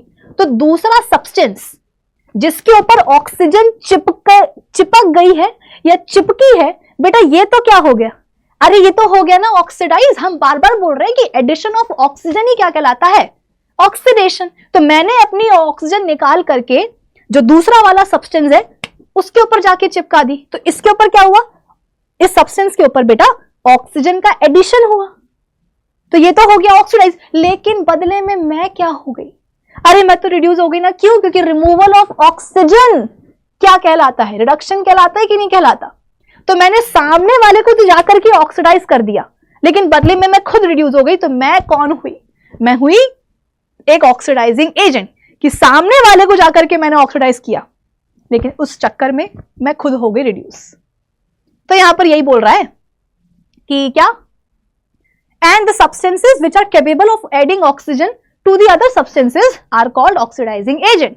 कंबशन इटसेल्फ क्या है बेटा? complete oxidation of a substance. In addition to this complete oxidation, there are reactions in which partial oxidation also occurs. जरूरी नहीं है कि हमेशा कोई सब्सटेंस बेटा उसका कंप्लीट ऑक्सीडेशन ही हो, कभी कभी इनकम्प्लीट ऑक्सीडेशन भी हो सकता है, कभी कभी पार्शियल ऑक्सीडेशन भी हो सकता है। तो यहां पर यही लिखा हुआ है कि there are certain reactions in which partial oxidation occurs. Partial oxidation of substances are carried out by using certain oxidising agent. कि कुछ हमें जो है बेटा ऑक्सीडाइजिंग एजेंट्स का इस्तेमाल करना होता है, कुछ ऑक्सीडाइजिंग एजेंट्स का इस्तेमाल करना होता है जब अपन बात करते हैं किसकी, पार्शियल ऑक्सीडेशन की। ठीक है, कौन से होंगे? तो देखो आपकी एनसीईआरटी जो है बेटा दो बोलती है, एक है अल्कलाइन पोटेशियम परमैंगनेट, ऐसा दिखता है, ये देखो alkaline potassium permanganate, alkaline potassium permanganate, और एक है acidified potassium dichromate, acidified potassium dichromate K2Cr2O7। ये दो बेटा ऑक्सीडाइजिंग एजेंट्स का इस्तेमाल करना पड़ता है जब भी अपन बात करते हैं किसी सब्सटेंस के पार्शियल ऑक्सीडेशन की। आप बोलोगे कि मैम जरूरी है क्या? हाँ जरूरी है, इसके बिना नहीं होगा। ठीक है, इसके बिना नहीं होगा। और ये दोनों याद करने इसलिए जरूरी क्योंकि आपकी एनसीईआरटी बुक में भी मेंशन है। तो alkaline potassium permanganate and acidified potassium dichromate. अब आ जाओ अपन, मैं आपको एग्जांपल देती हूं। मैंने आपसे कहा था ना कि मैं एग्जांपल देती हूं तो आपको अच्छे से समझ में आएगा। देखो यहां पे अपने पास है अल्केन, कौन सा? इथेन। ये काम करते हैं ना, चलो ठीक है, इथेन से शुरुआत करते हैं। आ जाओ, अपने पास है इथेन CH3। एक काम करो बेटा, मीथेन से शुरुआत करते हैं, जल्दी समझ में आएगा क्योंकि उसमें एटम्स का नंबर कम होगा। ठीक है, ये लो, आपके पास है क्या? मीथेन। दिख रहा है मीथेन सबको? ठीक है, अब इसमें मैं थोड़ी सी बेटा ऑक्सीजन आकर के चिपका रही हूं। पार्शियल ऑक्सीडेशन है ना, पार्शियल ऑक्सीडेशन है। जो अभी मैंने आपसे कहा ना कि मैं इसमें थोड़ी सी ऑक्सीजन आकर के चिपका रही हूं। थोड़ी सी क्यों बोला? क्योंकि पार्शियल ऑक्सीडेशन की बात हो रही है। अगर इतनी सारी ऑक्सीजन आ जाएगी, अगर इतनी सारी ऑक्सीजन एक साथ आ जाएगी बेटा इसके पास, तो फिर तो इसका वो हो जाएगा ना complete oxidation, combustion, carbon dioxide बन जाएगी, पानी बन जाएगा, हीट लाइट निकल जाएगी। वो नहीं करना है हमें, वो तो अपन कर चुके हैं। थोड़ी सी ऑक्सीजन बेटा आई है, ठीक है। अब इस थोड़ी सी जो ऑक्सीजन आई है इसको मुझे कहीं ना कहीं तो यहां पर चिपकाना पड़ेगा, कहीं ना कहीं तो चिपकाना पड़ेगा। एक काम करते हैं, देखो इसका स्ट्रक्चर कैसा होता है मीथेन का? ऐसा होता है, ऐसा, ठीक है ना। अरे मीथेन का बेटा स्ट्रक्चर ऐसा होता है ना। अब मुझे इसमें ऑक्सीजन चिपकानी है, तो पता है मैंने क्या किया? एक हाइड्रोजन को यहां से मैंने हटा दिया, एक हाइड्रोजन को यहां से मैंने हटा दिया और यहां पर ला करके मैंने चिपका दिया क्या?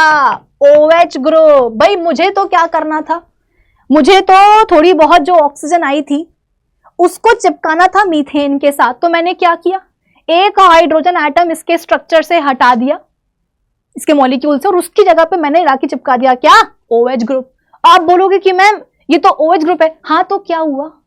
मुझे तो ऑक्सीजन चिपकानी थी। अब मैं डबल बॉन्ड के साथ चिपकाऊं ऑक्सीजन या ऐसे चिपकाऊं, उससे मुझे मतलब नहीं है। मैंने तो क्या करा? उठा करके OH ग्रुप लगा दिया। तो आप बोलोगे कि मैम मैम मैम, मैंने कहा हाँ क्या हुआ? आप बोलोगे कि मैम आपने तो मीथेन से मीथेनॉल बना डाला।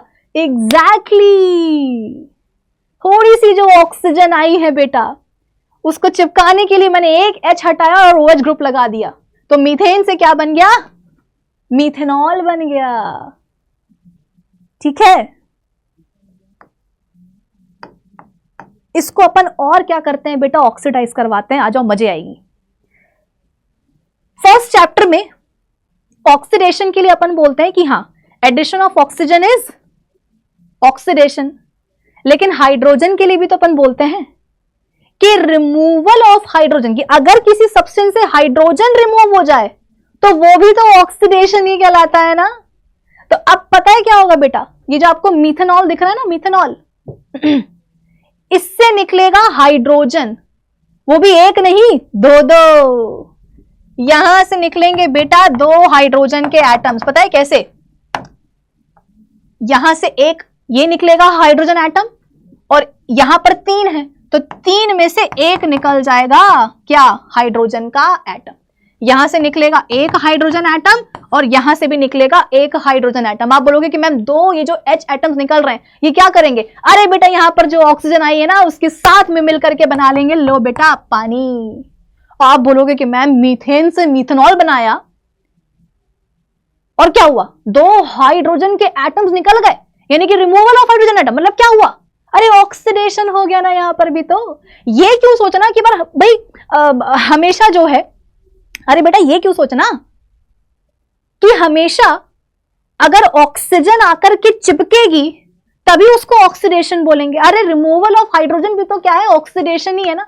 तो वही तो हमने किया, एक बार ऑक्सीजन चिपका दी, दूसरे बार क्या किया? दो हाइड्रोजन के एटम्स निकाल लिए, यहां से निकला एक H और यहां से निकला एक H, और दोनों क्या कर रहे हैं? ऑक्सीजन के साथ में मिलकर के बना रहे हैं पानी। अब आप बोलोगे मैम चलो ठीक है, जो निकला जो हुआ सो हुआ, लेकिन अब ये जो अपने पास पहले मॉलिक्यूल था, जो अपने पास कंपाउंड था, अरे उसका क्या होगा? उसका क्या होगा? तुम ये देखो कि अब इसमें एटम्स कौन कौन से और कितने कितने बचे हैं। कार्बन का अभी भी एक एटम है, उसका कुछ नहीं बिगड़ा। ऑक्सीजन का भी अभी एक एटम है, कुछ नहीं बिगड़ा। हाइड्रोजन के बेटा दो ही एटम्स रह गए। हाइड्रोजन के दो ही एटम्स रह गए, पहले चार थे टोटल, 3 + 1 4, दो निकल गए, अब सिर्फ दो ही बचे हैं। तो बेटा इस नंबर ऑफ एटम्स से क्या बन सकता है? इस नंबर ऑफ एटम से, इतने नंबर ऑफ एटम्स से क्या बन सकता है? यार मुझे तो ऐसा लग रहा है कि यहां पर एक और कंपाउंड बन सकता है।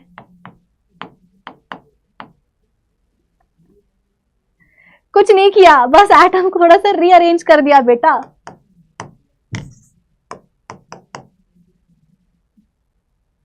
हाँ देखो यहां पे ये हो गया कार्बन, ठीक है, सिंगल बॉन्ड से उसको जोड़ दिया एक हाइड्रोजन एटम के साथ। कार्बन का एटम है, उसको सिंगल बॉन्ड से जोड़ दिया एक हाइड्रोजन एटम के साथ। एक और सिंगल बॉन्ड बनाया और जोड़ दिया उसको हाइड्रोजन, एक और हाइड्रोजन एटम के साथ, और डबल बॉन्ड के साथ इसको जोड़ दिया ऑक्सीजन एटम के साथ। तो मैम ये तो हमें CHO ग्रुप दिख रहा है, CHO ग्रुप दिख रहा है मैम। ये तो हमें अल्डिहाइड ग्रुप दिख रहा है मैम। इसका मतलब हमने शुरुआत करी थी मीथेन से, ऑक्सीडाइज करवाया थोड़ा सा तो मीथेनॉल बन गया, दो H एटम्स निकल गए और जो बचे हुए एटम्स थे वो आपस में रीअरेंज हुए। तो मैम यहां पर तो CHO ग्रुप आगे जुड़ गया है, मतलब कि अल्डिहाइड ग्रुप आकर के जुड़ गया। CHO क्या होता है? अल्डिहाइड ग्रुप होता है ना। तो मैम आप बोलोगे कि मैम यहां पर तो मीथेनॉल से क्या बन गया? यहां पर बन गया है मीथेनल। शुरुआत हुई थी मीथेन से, फिर बना मीथेनॉल, और अब क्या बन गया? मीथेनल। दो H एटम्स निकले, दो ही रह गए, एक कार्बन का एक ऑक्सीजन का एटम रह गया, आपस में रीअरेंज हुए। तो ये तो कुछ आपस में ऐसे रीअरेंज हो गए कि कार्बन ने डबल बॉन्ड बनाया ऑक्सीजन के साथ और दो बॉन्ड बना लिए दो हाइड्रोजन एटम्स के साथ। तो क्या बन गए? तो मीथेनॉल बन गए। बताओ बैठे बैठे वैल्यू। अब क्या करेंगे? कुछ नहीं बेटा, और ऑक्सीडेशन करेंगे, थोड़ी सी और ऑक्सीजन ला करके जोड़ देंगे। इतना था, थोड़ी सी और क्या करी हमने? ऑक्सीजन ला करके जोड़ दी। तो अब देखना क्या होगा, ये बन जाएगा। भाई अपने पास HCHO तो था ही, मीथेनल तो था ही, इसमें थोड़ी और ऑक्सीजन जोड़ दी, एक और अपन ने यहां पर ऑक्सीजन का एटम ला करके जोड़ दिया। तो आप बोलोगे कि मैम पहले हमारे पास मतलब मीथेनल में कुछ इस तरीके से एटम्स थे जो आपस में ऐसे अरेंज्ड थे, अब आपने बोला कि इसमें एक और ऑक्सीजन जोड़ दो। तो मैम एक और ऑक्सीजन कैसे जोड़ेंगे? एक काम करो ना, ये वाले हाइड्रोजन को थोड़ा सा पीछे खिसका दो, ठीक है, ये एटम को थोड़ा सा पीछे खिसका दो और इसको जोड़ दो ये वाले ऑक्सीजन के साथ, और इस ऑक्सीजन को जोड़ दो किसके साथ? इस कार्बन के साथ।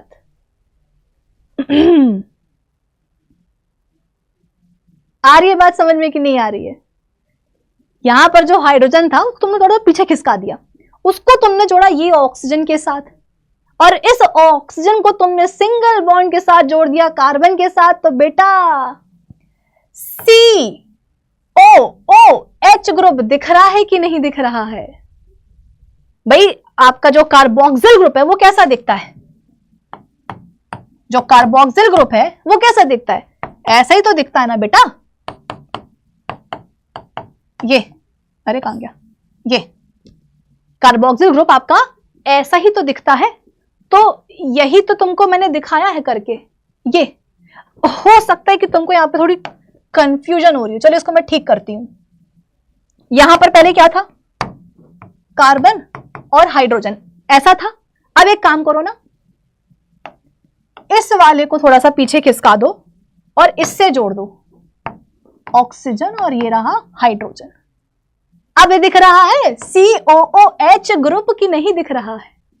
कार्बोक्सिल ग्रुप आ गया कि नहीं आ गया बेटा? तो यहां पर देखो ना क्या बन जाएगा। कार्बोक्सिल ग्रुप का मतलब क्या है बेटा? बन गया मीथेनोइक एसिड। क्या बन गया? Methanoic acid.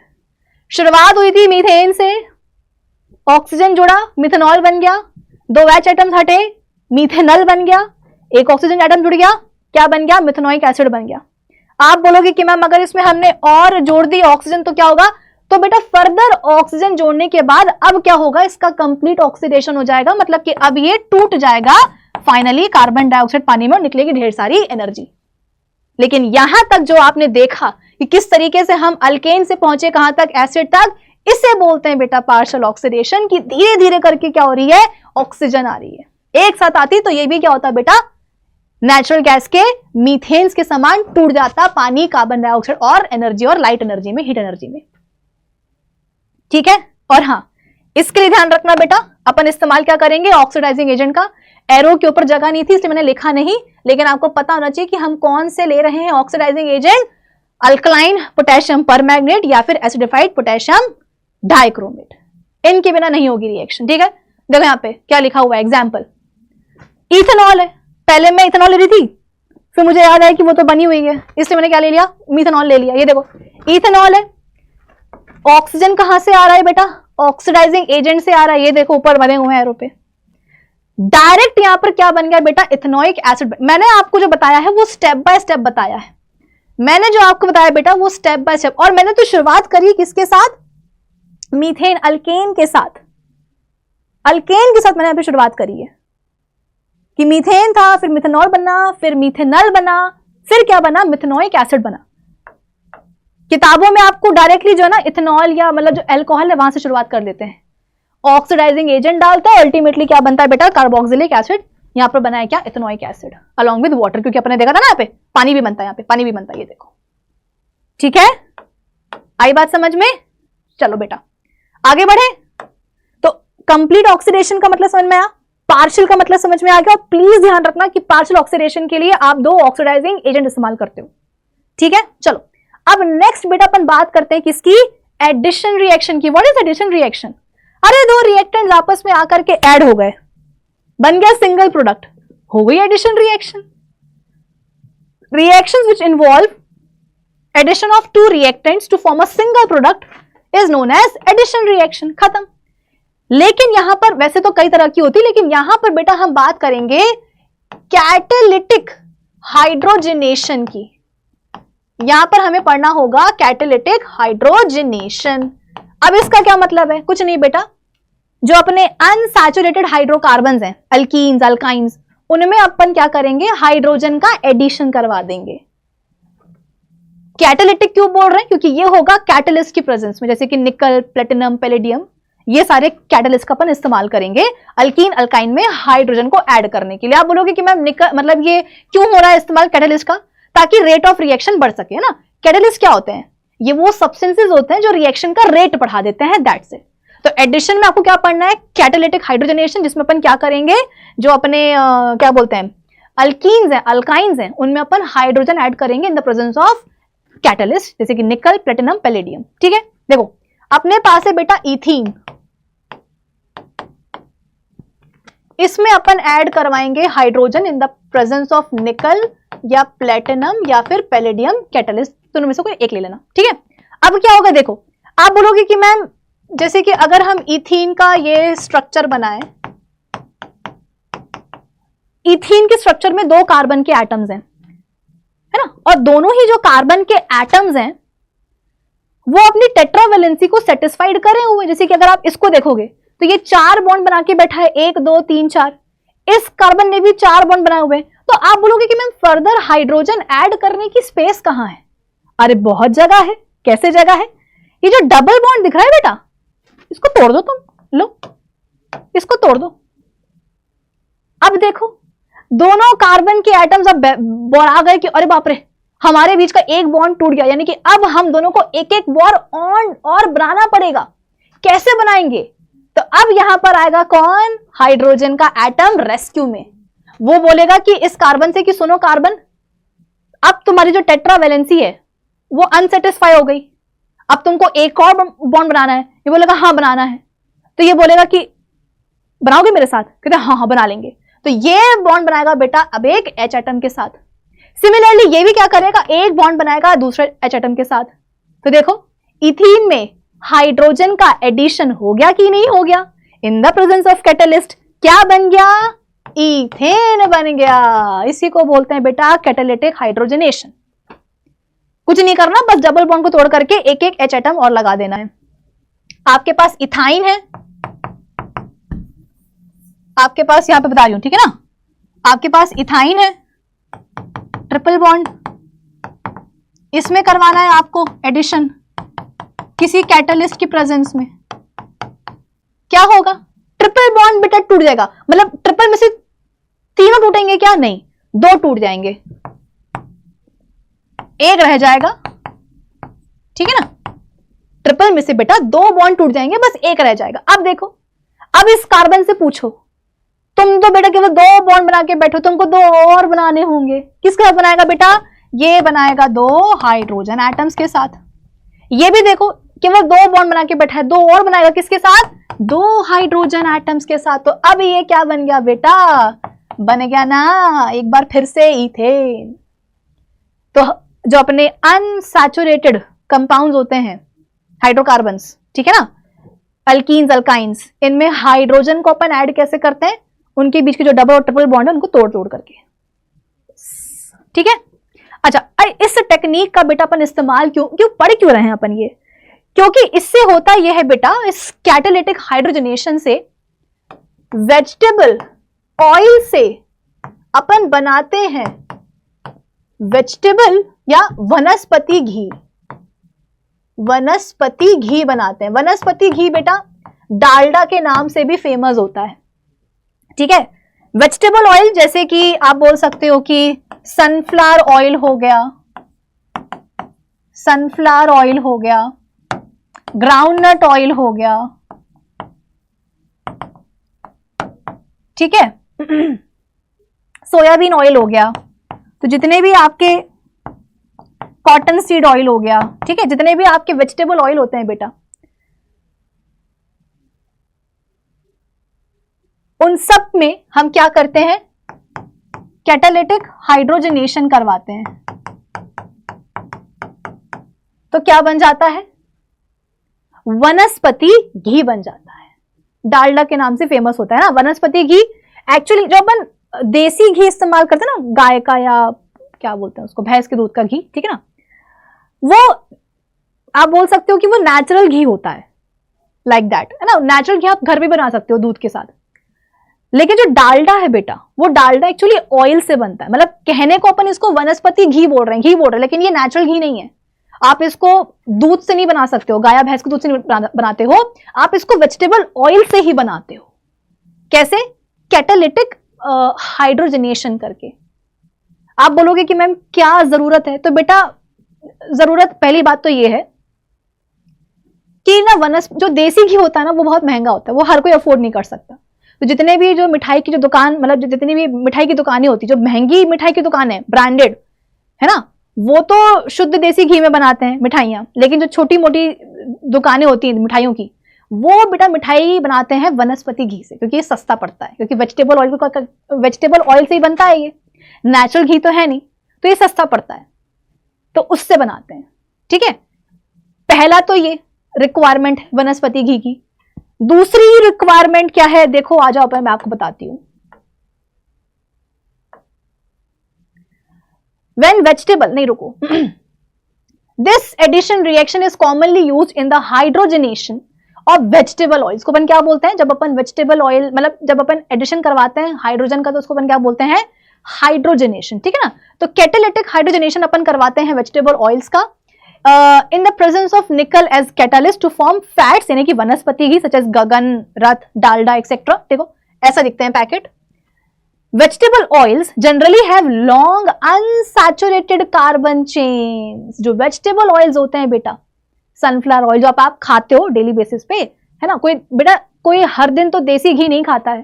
जो नॉर्मल खाना बनता है, सब्जी दाल वगैरह बघार लगता है ना, वो तेल का लगता है। तेल कौन सा होता है, या तो मस्टर्ड ऑयल होता है, ठीक है, या ग्राउंडनट मूंगफली का तेल होता है, ठीक है, या फिर आप बोल सकते हो कि सनफ्लावर ऑयल होता है। ये सारे वेजिटेबल ऑयल्स होते हैं। तो इनमें क्या होता है, लंबी लंबी चेन्स होती हैं कार्बन एटम्स की, और उन कार्बन एटम्स के बीच में क्या होता है बेटा, डबल और ट्रिपल बॉन्ड होते हैं। मतलब कि लॉन्ग चेन्स होती हैं अनसैचुरेटेड, ठीक है, लॉन्ग चेन्स होती हैं अनसैचुरेटेड कार्बन एटम्स की, या लंबी लंबी चेन्स होती हैं लॉन्ग अनसैचुरेटेड चेन्स होती हैं कार्बन एटम्स की। तो जब उनका अपन क्या करवाएंगे बेटा, कैटालिटिक हाइड्रोजनेशन करवाएंगे, है ना। जैसे कि सपोज यहां पर मैं लिखूं लंबी लंबी चेन्स हैं कार्बन एटम्स की, जिनके बीच में क्या है, डबल ट्रिपल बॉन्ड है। तो जब अपन इनका करवाएंगे तो क्या होगा, कुछ इस तरीके से आप बोल सकते हो कि वनस्पति घी बन जाएगा। आप बोलोगे कि मैम वेजिटेबल ऑयल में आपने कहा कि लंबी चेन होती है, लॉन्ग अनसैचुरेटेड कार्बन एटम्स की चेन होती है। अगर इनका हम कैटालिटिक हाइड्रोजनेशन करवा ही रहे हैं, वनस्पति घी बन ही रहा है, तो फिर आपने सारे डबल या ट्रिपल बॉन्ड क्यों नहीं बना दिए, सारे डबल और ट्रिपल बॉन्ड क्यों नहीं तोड़ दिए। यहां पर तो अभी भी हमें डबल बॉन्ड दिख रहा है। तो बेटा लिटरली यही होता है कि जब अपन वेजिटेबल ऑयल से घी बनाते हैं ना, वनस्पति घी, तो सारे डबल और ट्रिपल बॉन्ड नहीं टूटते हैं।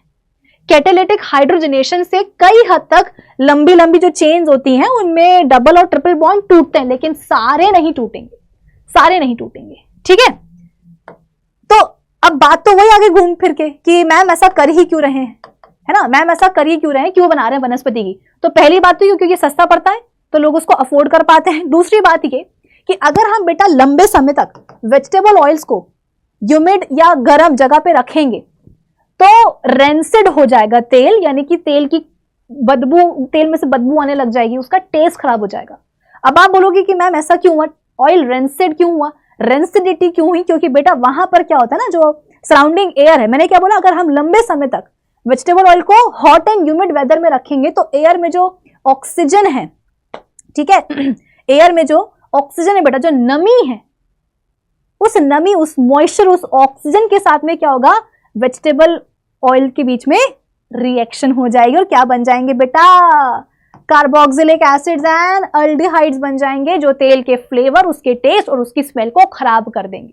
तो अगर लंबे समय तक अगर हमने वेजिटेबल ऑयल को खुली हवा में रखा है, ह्यूमिड एंड हॉट एयर में, वेदर में, तो ऑक्सीजन एंड मॉइस्चर के कारण क्या होगा, तेल में कार्बोक्सिलिक एसिड्स एंड अल्डिहाइड्स बन जाएंगे, जो उसके टेस्ट को खराब कर देंगे, जो उसकी खुशबू को भी एकदम बदबू में कन्वर्ट कर देंगे। मतलब वहां हो जाएगी रेंसिडिटी, ऑयल हो जाएगा रेंसिड, खराब हो जाएगा, इसलिए उसको वनस्पति घी में जो है ना कन्वर्ट करना पड़ता है। So hydrogenation reduces but does not eliminate the number of unsaturated carbon atoms and hence slows down the development of rancidity। आई बात समझ में, नंबर ऑफ अनसैचुरेटेड जो कार्बन एटम्स हैं उनको कम करेगा, एलिमिनेट नहीं करेगा कि एक भी डबल और ट्रिपल बॉन्ड नहीं रहेगा। और इस चक्कर में क्या होता है कि रैंसिडिटी की प्रोसेस स्लो हो जाएगी। ऐसा नहीं कि वनस्पति की कभी खराब नहीं होगा, क्योंकि उसमें सारे सैचुरेटेड कार्बन की चेन है, वो भी खराब होगा क्योंकि उसमें भी डबल और ट्रिपल बॉन्ड है, बस ये कि स्लो होगी प्रोसेस उसमें रेंसिडिटी की, ठीक है। वेजिटेबल ऑयल बेटा हेल्थ के लिए अच्छा होता है। सैचुरेटेड मतलब जो वनस्पति घी है, saturated carbon chains present in saturated fats increase bad cholesterol level in the blood, और आर्टरीज में की दीवारों में क्लॉग होकर के हार्ट डिसीजेस कॉज करते हैं। To warn people against heart diseases advertisement आते हैं कि भैया वेजिटेबल ऑयल खाओ, दिल के लिए अच्छा रहेगा। ऑन द अदर हैंड जो एनिमल फैट्स हैं, जैसे कि घी हो गया, बटर हो गया, ये सारे बेटा कंटेन्स सैचुरेटेड फैटी एसिड्स, ठीक है, which are said to be bad for health, therefore oil containing unsaturated fatty acids should be use for cooking, कि डेली बेसिस पे घी से तर माल नहीं खा सकते बेटा, वरना दिक्कत हो जाएगी। अच्छा, जिस तरीके से हमने हाइड्रोजन का एडिशन करवाया है, ब्रोमीन का भी करवा सकते हैं अपन अल्कीन्स और अल्काइंस में। एक बहुत मतलब डिफरेंट, मतलब एक सवाल पूछते हैं कि सैचुरेटेड और अनसैचुरेटेड जो हाइड्रोकार्बन्स होते हैं उनके बीच में डिफरेंस कैसे आप पता लगाओगे, तो उसका टेस्ट होता है, ब्रोमीन टेस्ट होता है। उसमें अपन क्या करते हैं, जैसे कि अपन ने अल्कीन्स और अल्काइंस में हाइड्रोजन का एडिशन करवाया है, वैसे अपन ब्रोमीन का भी करवा सकते हैं। कैसे? इसके लिए जो भी आपके पास अनसैचुरेटेड कंपाउंड है, अल्कीन अल्काइन जो भी है, उसको आप क्या करते हो, डिसॉल्व करते हो कार्बन टेट्रा क्लोराइड में, CCl4 में, और फिर क्या करते हो, उसमें ब्रोमीन ऐड करते हो। द ऑरेंज कलर, ब्रोमीन का कलर क्या होता है, ऑरेंज। तो जैसे ही आपने उसमें ऐड किया, ठीक है ना, ब्रोमीन, तो उसका जो ऑरेंज कलर है वो चला जाता है और वो क्या बन जाता है बेटा, कलरलेस बन जाता है। तो अगर आपके पास मान लो कि कोई हाइड्रोकार्बन है, आपको पता करना है कि ये सैचुरेटेड है या अनसैचुरेटेड, आप क्या करोगे, उस हाइड्रोकार्बन कंपाउंड को आप डिसॉल्व करोगे कार्बन टेट्राक्लोराइड में, ऐड कर दोगे उसमें ब्रोमीन। यदि ब्रोमीन का जो ऑरेंज कलर है वो चला गया, इसका मतलब क्या कि वो है एक अनसैचुरेटेड हाइड्रोकार्बन, या तो वो अल्कीन है या फिर वो अल्काइन है। और अगर नहीं गया, इसका मतलब क्या, अगर उसका जो ऑरेंज कलर है ब्रोमीन का, अगर वो वैसा का वैसा रहा, इसका मतलब क्या कि वो एक अल्केन है। आ जाओ रिएक्शन देख लो। Ethene plus bromine, carbon tetrachloride present होना चाहिए। देखो क्या होगा, बॉन्ड टूटेगा डबल वाला, और एक एक H एटम की जगह पे एक एक ब्रोमीन का एटम लग जाएगा, तो ये 1,2 डाइब्रोमो इथेन बन जाएगा। और देखो कलर क्या होगा इसका, चला जाएगा। इथाइन में भी करवा सकते हो, ठीक है। तो कुछ इस तरीके से बन जाएगा क्या, टेट्राब्रोमो इथेन। क्लियर हुआ? चल, last property is substitution reaction. बेटा इसमें क्या होता है, वही ना, सब्स्टिट्यूट का मतलब क्या होता है, एक को हटाओ उसकी जगह पे दूसरा आ जाएगा। तो जब किसी मॉलिक्यूल में एक एटम या ग्रुप ऑफ एटम्स की जगह पे कोई नया एटम है, कोई नया ग्रुप ऑफ एटम्स आ जाए, that is substitution reaction. So reactions which involve a direct replacement of an atom या group of atom in an organic molecule by another atom या group of atoms without any change in the rest of the molecule is called substitution reaction. Due to presence of strong carbon-carbon and carbon-hydrogen single bonds, जो saturated hydrocarbons होते हैं बेटा, वो थोड़े से inner type के हो जाते हैं to most of the reagents. It is because this reason alkanes are called paraffins. However, in the presence of heat and light, ये भी जो है ना रिएक्शन शो कर ही देते। देखो जैसे कि मीथेन है, सनलाइट अपन ने डाली है, और क्या है, अपन इसको क्लोरीन के साथ जो है ऐड कर, मतलब रिएक्शन करवा रहे हैं। तो मीथेन का स्ट्रक्चर तुमको पता है, अपन क्या पढ़ रहे हैं बेटा, सब्स्टिट्यूशन रिएक्शन, जिसमें कि एक गया उसकी जगह पे दूसरा आ जाएगा। तो यहाँ पर देखो मीथेन में जो एक कार्बन है बेटा, सॉरी मीथेन में जो एक हाइड्रोजन है, इसको हटाना और इसकी जगह पे क्या होगा, एक क्लोरीन एटम आकर के लग जाएगा। तो ये क्या बन जाएगा, देखो CH3Cl, यानी कि ये बन जाएगा क्लोरोमीथेन। आप बोलोगे कि मैम जो हाइड्रोजन हटा है उसका क्या होगा, तो बेटा यहां पर ना क्लोरीन के 2 एटम्स आए थे, एक एटम चिपक गया, जो दूसरा एटम होगा उसके साथ में जो यहां से निकला है H एटम, वो मिल करके क्या करेगा, HCl बना लेगा। तो वो भी बेघर नहीं होगा, उसके साथ भी कोई ना कोई तो बेटा कंपाउंड बना ही लेगा। दिस इज सब्स्टिट्यूशन रिएक्शन, कि एक गया उसकी जगह पे दूसरा आ गया, हाइड्रोजन एटम गया तो उसकी जगह पे क्लोरीन एटम आ गया। आप इसको और भी आगे कंटिन्यू कर सकते हो, डालते जाओ क्लोरीन एटम जब तक कि सारे H एटम्स निकल ना जाएं, और डाल दो क्लोरीन, तो क्या होगा, यहां से एक बार और H निकलेगा, उसकी जगह पे आ जाएगा क्लोरीन। तो क्या बन जाएगा बेटा, देखो Cl Cl H H, यानी कि CH2Cl2 बन जाएगा, डाइक्लोरोमीथेन। और क्या होगा, साथ में एक और HCl निकलेगा। अभी भी 2 हाइड्रोजन एटम्स है, दोनों को हटा करके एक और Cl लगा सकते हैं। यहां पर देखो एक H एटम निकला, एक और Cl लगा दिया, क्या बन गया, क्लोरोफॉर्म, CHCl3 बन गया। अभी भी एक H एटम है, उसको भी हटा करके एक और Cl लगा दो, क्या बन जाएगा, carbon tetrachloride. This is substitution reaction. However, with higher homologous of alkanes, a number of products containing even 1 chlorine atom are formed. For example, this. ठीक है, That's it. आज के लिए बस इतना ही। आज अपन ने कंबशन, ऑक्सीडेशन, ऑक्सीडेशन में partial oxidation, addition reaction and substitution reaction, इन चारों को अपन ने कवर कर लिया है। तो आज के लेक्चर के लिए बस इतना ही। मिलते हैं अपने अगले लेक्चर में, तब तक के लिए keep learning with Adda 24/7 foundation channel. Bye bye guys, see you.